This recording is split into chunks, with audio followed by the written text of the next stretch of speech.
Olá, traders, Gino Lang aqui e vou fazer análise das moedas mais pedidas do final de semana, tá? Inclusive, se você quiser análise de alguma moeda, é só comentar aqui embaixo, tá? Então, basicamente, Near, Joe e Run, tá? Foram as moedas mais pedidas, as únicas pedidas, na verdade.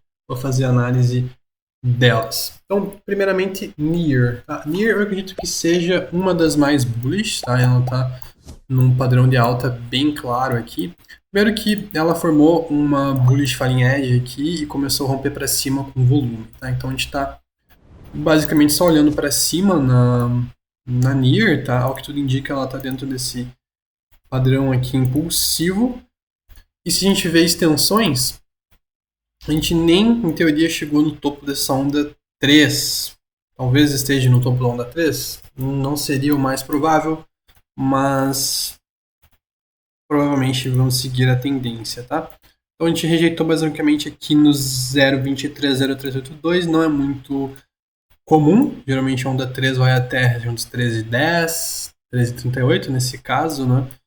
Então, ao que tudo indica, tá bem bullish a Near no geral, pelo menos pela uma contagem de Elliott, tá? Dentro aqui desse padrão, tá? A gente teria provavelmente na região aqui que ela formou esse fundinho, novamente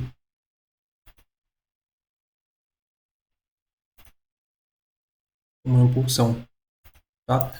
Então a gente consegue ver que a partir desses dois movimentos, tá? A gente tem bastante suporte, especialmente aqui.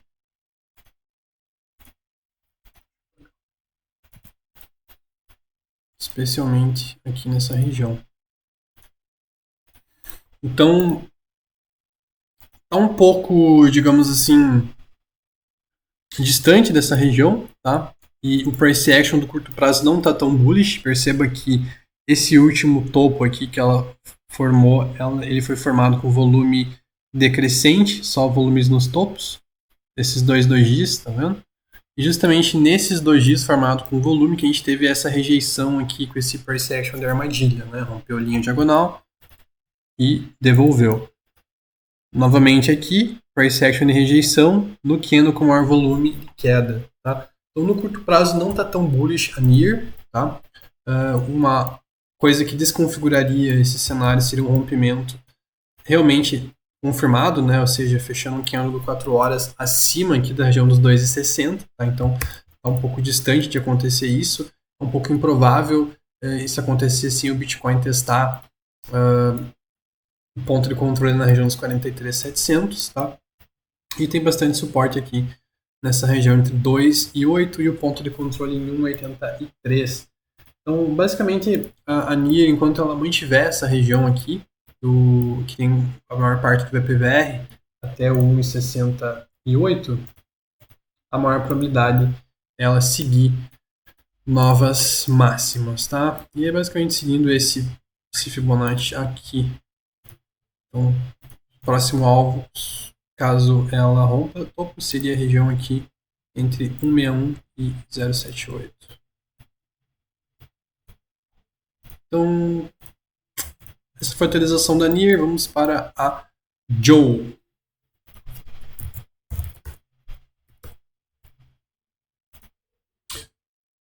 Joe.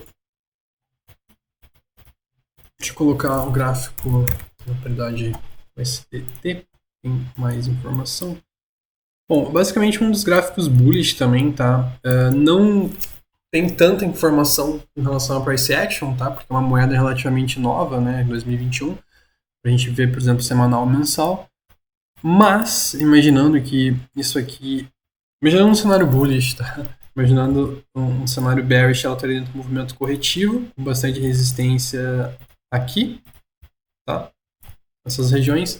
Mas eu vou imaginar um cenário bullish que seria ela ter revertido a tendência e estar dentro de uma onda 3 em impulsão, tá? Caso ela realmente tenha feito isso, não é muito confiável, tá? Por quê? Primeiro porque ela perdeu regiões importantes de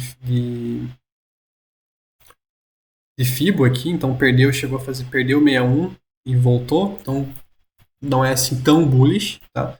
Mas independentemente do cenário, né, tem suporte nessa região aqui, tá? Dos 44 até especialmente aqui os 32. Então toda essa região aqui seria uma região para acumular Joe, tá? Então é uma moeda que eu não vejo como operar ela em prazos menores, tá? Acho que essa operação aqui ela teria que ser no diário, acumulando nessa região e realizando aqui nessas regiões mais acima. Então teria principalmente essa região aqui entre 1,64 e 2,14 e depois provavelmente acima do all-time high.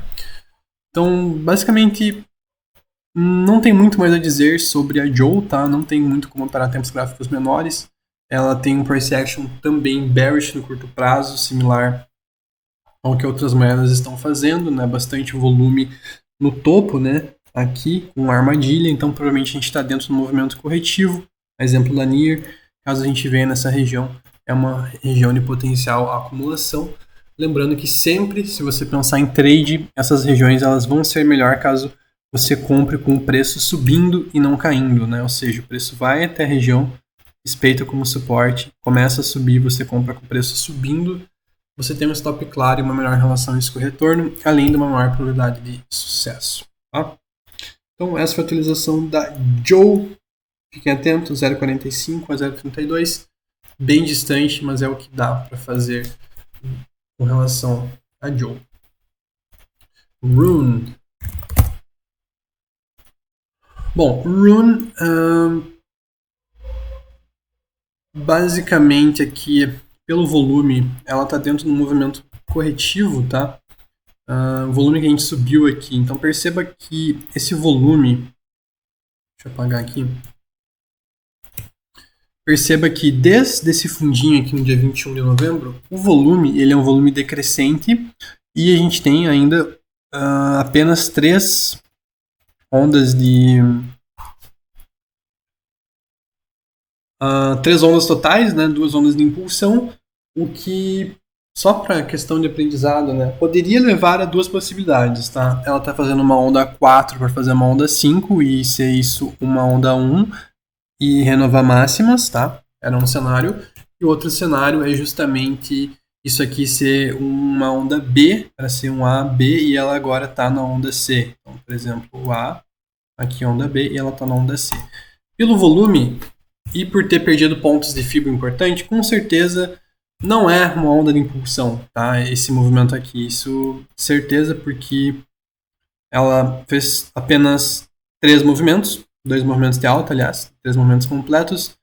Se ela realmente, né, fosse fazer isso, ela teria que respeitar a região aqui de 0,5 de Fibonacci, tá? Ou seja, ela perdeu, né? Então, quando ela perdeu essa região aqui entre 5 e 92, ela desconfigurou essa possibilidade de ter uma quinta onda. E segundo, com relação ao terceiro, não sei, me perdi com relação ao volume, né? A gente consegue ver aqui que com relação ao volume, a gente tem um volume grande na queda, tá? Indicando que isso aqui possivelmente é uma onda C. Por quê? Porque geralmente quando tem volume é uma impulsão, tá? E todas as ondas C, elas são movimentos impulsivos, tá? Então, provavelmente 1, 2, 3, 4, 5, tá? Algo assim na Rune. Tá, grande coisa, né? E qual que é o suporte? Então, bom, o suporte poderia ser traçado de 2 formas, tá? A primeira, se a gente colocar, tentar estipular qual que seria o alvo desse possível movimento impulsivo, ele basicamente seria aqui, do topo dessa onda 1 até aqui.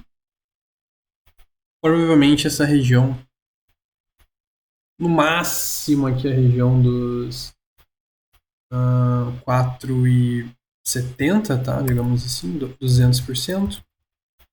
Mas teria essa região aqui. Então, seria essa região o principal alvo se a gente fosse considerar essa onda de impulsão, tá? Que seria um pouco difícil, tá? Por quê? Porque alguns motivos, tá? O primeiro motivo seria que, geralmente, quando faz esse padrão aqui, né, que seria uma onda B que passa ao topo anterior, geralmente a onda C ela é menor, tá? Na maioria dos casos. Então, geralmente, não estenderia perdendo esses fundos nessa correção da onda C. Então, por isso, geralmente, o máximo alvo seria aqui nessa região dos 4,80. Beleza? Então, isso seria uma forma de estipular até onde que ela pode ir com relação ao suporte. Porém, com relação a, se a gente fosse ver aqui uma possibilidade de... Pensando em suporte por Fibo, tá? Provavelmente a gente olharia para essa região aqui mais abaixo. Então, o último ponto aqui seria essa região dos 13,30. Então, tu teria esses suportes aqui, digamos, de curto prazo para essa possível onda C. E esse suporte aqui de mais longo prazo. Tá? Então, lembre que essa onda C, né, ela pode ser apenas uma onda A, B, C, dentro de uma onda maior. Tá? Então, não significa que, por exemplo, ela vai parar aqui e romper topo. Tá? Então, basicamente isso, tá? Suporte de longo prazo e de curto prazo. Aqui, possivelmente, especialmente pensando que a gente está atento para o diário, tá? Provavelmente aqui seria uma região de possibilidade de trade, tá? Mesmo se fosse um cenário mais bearish, a gente teria aqui uma boa relação risco-retorno para pensar num trade. E aqui, especialmente nessa região aqui, ou seja, regiões próximas dos pontos de invalidação, a gente teria aqui também talvez um possível trade. Tá? Então, não necessariamente quando é suporte ou pontos de Fibo que vai ter um trade, mas nesses casos em que está muito próximo do ponto de invalidação e da redefinição de range, geralmente a gente pode ter esses trades. Então, pensando em trade, seria essas duas possibilidades, tá? E pensando em suporte, provavelmente aqui esse suporte aqui de curto prazo é o mais importante e provavelmente ela está dentro da onda 4, da onda C. Então, teria basicamente regiões de resistência nesse range aqui. Então, uma probabilidade seria uma consolidação seguido de uma armadilha nesses fundinhos, correto? Então, basicamente, essa foi a atualização da Rooney e Joe e... esqueci o nome da outra moeda. Near. E é isso. Se gostou da atualização, não se esqueça de se inscrever no canal, deixar comentários para eu fazer análise de outras moedas como essa. E é isso. Até mais.